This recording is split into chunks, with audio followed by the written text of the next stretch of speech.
Hello friends, ഇന്നേ ചോറ്റാനിക്കര അമ്പലവും അവിടുത്തെ കുറച്ച് വിശേഷങ്ങളുമാണ് ആയിട്ടാണ് ഞാൻ വന്നിരിക്കുന്നത്. ഇപ്പോൾ ചോറ്റാനിക്കര അമ്പലത്തിൽ പോകാനായിട്ട് ഞാനും എൻ്റെ ഫ്രണ്ടും മോളും കൂടി റെയിൽവേ സ്റ്റേഷനിലേക്ക് കാലത്ത് തന്നെ എത്തി. അപ്പം ഞങ്ങൾക്ക് പോകേണ്ട ട്രെയിനാണ് ഈ വന്നുകൊണ്ടിരിക്കുന്നത്.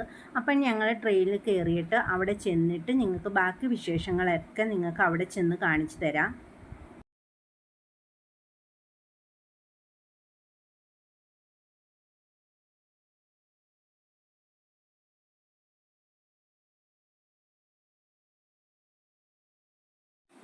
അങ്ങനെ ഞങ്ങൾ ട്രെയിനിൽ നിന്ന് ഇറങ്ങി ബസ് സ്റ്റോപ്പിലേക്ക് പോവുകയാണ് അമ്പലത്തിലേക്ക് പോകാനായിട്ട്. അമ്പലത്തിലേക്ക് പോകാനായിട്ടുള്ള ഒരു ബസ് വരുന്നുണ്ട്.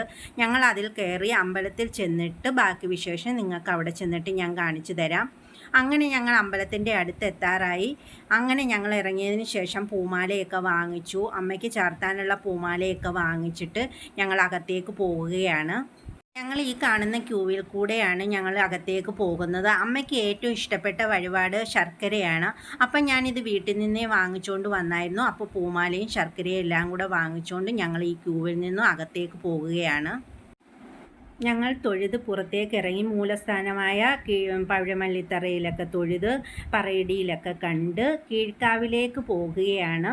അപ്പോൾ കീഴ്ക്കാവിലേക്ക് പോകുന്ന വഴിക്കുള്ള വിശേഷങ്ങളാണ് ഞാൻ നിങ്ങൾക്ക് കാണിച്ചു തരുന്നത്. അപ്പം ഞങ്ങൾ കീഴ്ക്കാവിൽ എത്താറായി. ഈ കീഴ്ക്കാവിലെ വിശേഷങ്ങളാണ് ഈ കാണുന്നത്. കീഴ്ക്കാവിൽ ഞങ്ങളങ്ങനെ ഗുരുതി പുഷ്പാഞ്ജലിയൊക്കെ നടത്തി. ഗുരുതി പുഷ്പാഞ്ജലിയുടെ പ്രസാദം വാങ്ങാനായിട്ട് നിൽക്കുകയാണ്. വാങ്ങാനായിട്ട് നിന്നപ്പോഴാണ് ഞങ്ങൾക്ക് ശർക്കര കൊണ്ടുള്ള ഒരു പ്രസാദമാണ് ഞങ്ങൾക്ക് കിട്ടിയത്. ഈ പ്രസാദം ഞങ്ങൾ ചോദിച്ചു വാങ്ങിച്ചാണ്. പിന്നെ ഞങ്ങൾ പോകുന്നത് ശാസ്താവിൻ്റെ നടയിലേക്കാണ്. ശാസ്താവിൻ്റെ നടയിൽ തൊഴുതതിന് ശേഷം ഞങ്ങൾ അന്നദാനം കഴിക്കാനായിട്ട് ക്യൂവിൽ നിൽക്കുകയാണ്.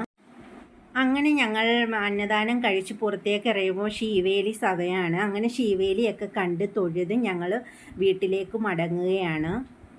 എൻ്റെ വീഡിയോ ഇഷ്ടമായെങ്കിൽ ലൈക്ക് ചെയ്യണേ, ഷെയർ ചെയ്യണേ, സബ്സ്ക്രൈബ് ചെയ്യണേ പ്ലീസ്.